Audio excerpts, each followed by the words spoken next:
নমস্কার বন্ধুরা, সুপ্রিয়া রান্নাঘরে আবারও একটা নতুন পর্বে তোমাদের সকলকে স্বাগত। আজকে সয়াবিন দিয়ে সম্পূর্ণ নিরামিষ একটা দুর্দান্ত স্বাদের রেসিপি আমি তোমাদের সাথে শেয়ার করব। নিরামিষ সয়াবিন এইভাবে একবার রান্না করে গরম ভাত, রুটি, পোলাও, ফ্রাইড রাইসের সাথে খেয়ে দেখো, খেতে এতটাই টেস্টি হবে যে একবার খেলে বারবার বানিয়ে খেতে ইচ্ছে করবে। তাহলে চলো বন্ধুরা, দেখে নেওয়া যাক আজকের এই রেসিপিটা কিভাবে বানানো হয়। সোয়াবিন দিয়ে রেসিপি বানানোর জন্য সবার প্রথমে গ্যাসের ওভেনে একটা কড়াই বসিয়ে গ্যাসটা অন করে কড়াইয়ের মধ্যে দিয়ে দিলাম পরিমাণ মতো জল। জলটা হালকা গরম হয়ে যাওয়ার পরে জলের মধ্যে দিয়ে দিলাম 1 বাটি পরিমাণ সোয়াবিন আর দিয়ে দিচ্ছি খুব সামান্য পরিমাণ লবণ। এবার গ্যাসের ফ্লেমটা মিডিয়ামে রেখে সোয়াবিনগুলোকে একটু সময় ধরে ফুটিয়ে সিদ্ধ করে নেব। আর এখানে আমি আমার রান্নার প্রয়োজন মতো 1 বাটি পরিমাণ সোয়াবিন রান্না করছি, তবে তোমরা তোমাদের রান্নার প্রয়োজন অনুযায়ী সোয়াবিনের পরিমাণ বাড়িয়ে বা কমিয়ে নিতে পারো। মিডিয়াম ফ্লেমে সয়াবিনগুলোকে 2-3 মিনিট মতো ফুটিয়ে সিদ্ধ করে নিলাম। এবার গ্যাসের ফ্লেম বন্ধ করে দিয়ে সয়াবিনগুলো গরম জল থেকে তুলে একটা পাত্রে ঠান্ডা জল রেখেছিলাম, সেই ঠান্ডা জলের মধ্যে সয়াবিনগুলো রেখে দিলাম।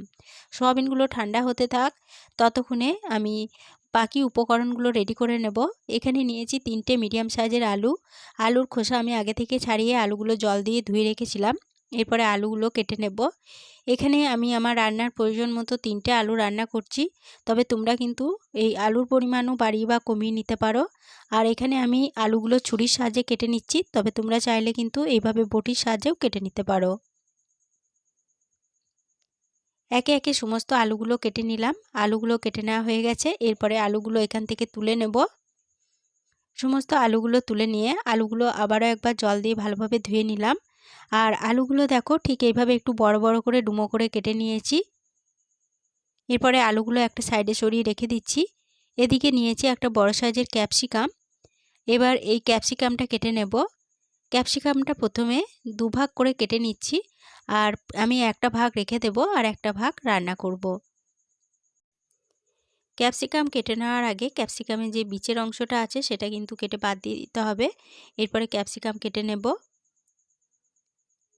ক্যাপসিকামটা কেটে নেওয়া হয়ে গেছে, আর দেখো ঠিক এইভাবে ডুমো করে কেটে নিয়েছি ক্যাপসিকাম। এরপরে ক্যাপসিকামগুলো তুলে নিয়ে আবার একবার জল দিয়ে ভালোভাবে ধুয়ে নিলাম। একটা মশলা রেডি করে নেব, তার জন্য একটা ছোট মিক্সিং জারের মধ্যে দিয়ে দিচ্ছি কয়েক টুকরো আদা। এখানে 1 ইঞ্চি আদাকে ছোট টুকরো করে নিয়েছিলাম। দিয়ে দিলাম একটা মিডিয়াম সাইজের টমেটো আর 2টো কাঁচা লঙ্কা। কাঁচা লঙ্কা ঝালটা তোমরা যেমন ঝাল খাবে সেরকম অনুযায়ী কিন্তু কম বেশি করে নিতে পারো।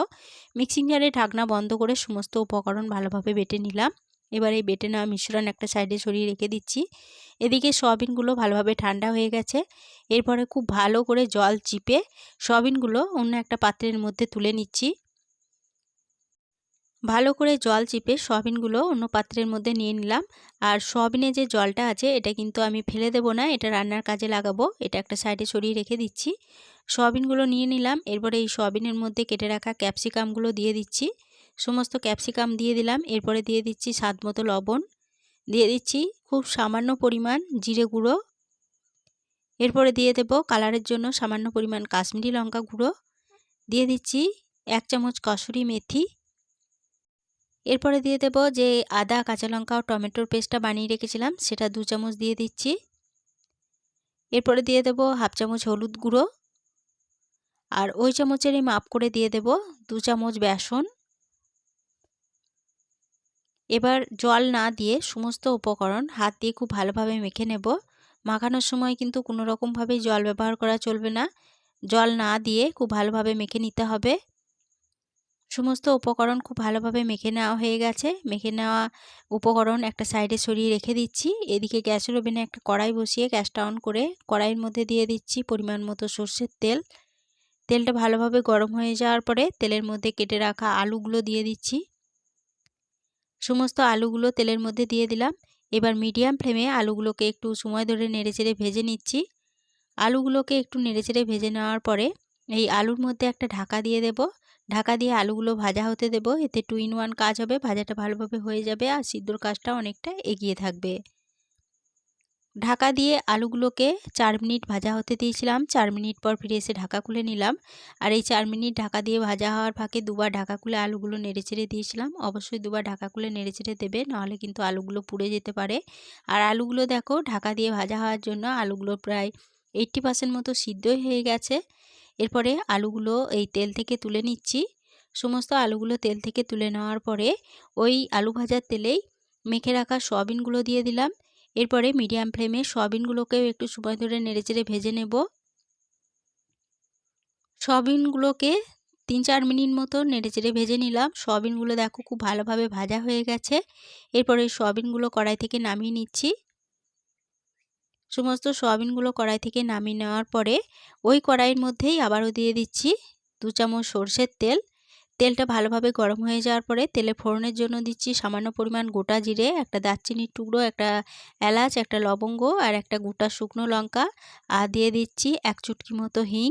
এবার এই ফোড়নগুলো আর হিং ভালোভাবে তেলের মধ্যে ভেজে নেব। এখানে আমি সয়াবিনের তরকারিটা যেহেতু নিরামিষ রান্না করছি তার জন্য 1 চুটকি মতো হিং দিলাম। তবে তোমরা যদি হিং না দিতে চাও তাহলে পরে হিংটা বাদ দিয়ে দিতে পারো।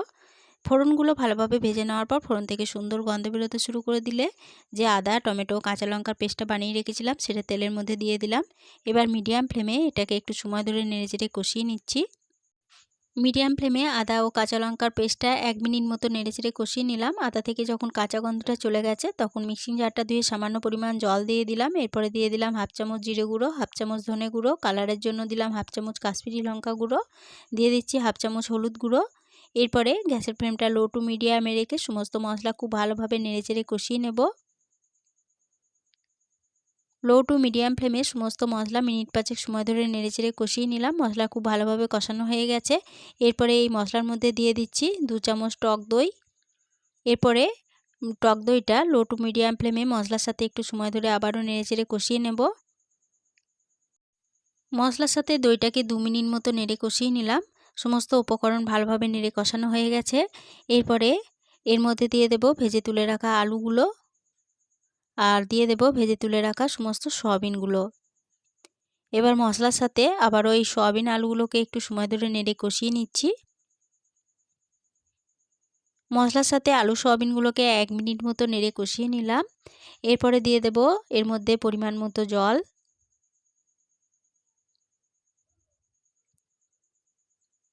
এরপরে দিয়ে দিচ্ছি স্বাদ মতো লবণ আর দিয়ে দেব 1 চা চামচ চিনি। এখানে যেহেতু সয়াবিনটা নিরামিষ রান্না হচ্ছে আর নিরামিষ রান্না কিন্তু একটু মিষ্টি মিষ্টি ভালো লাগে বলে আমি 1 চা চামচ চিনি দিলাম। তবে মিষ্টির পরিমাণটা তোমরা যে যেমন খেতে চাও সেরকম অনুযায়ী চিনির পরিমাণ বাড়িয়ে বা কমিয়ে নিতে পারো। জলের সাথে সমস্ত উপকরণ ভালোভাবে নেড়ে মিশিয়ে নিলাম।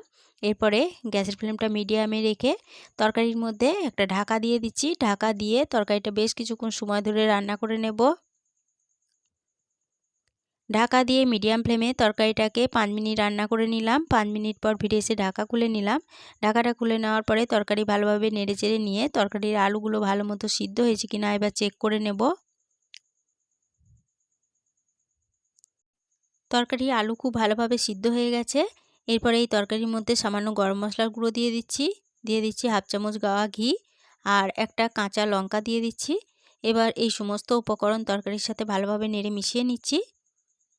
সমস্ত উপকরণ ভালোভাবে নেড়ে মিশিয়ে নেওয়ার পরে গ্যাসের ফ্লেম বন্ধ করে দিয়ে তরকারিটা ঢাকা দিয়ে আরও 5 মিনিটের জন্য স্ট্যান্ডিং টাইমে রেখে দিয়েছিলাম। 5 মিনিট পর ফিরে এসে ঢাকা খুলে নিলাম।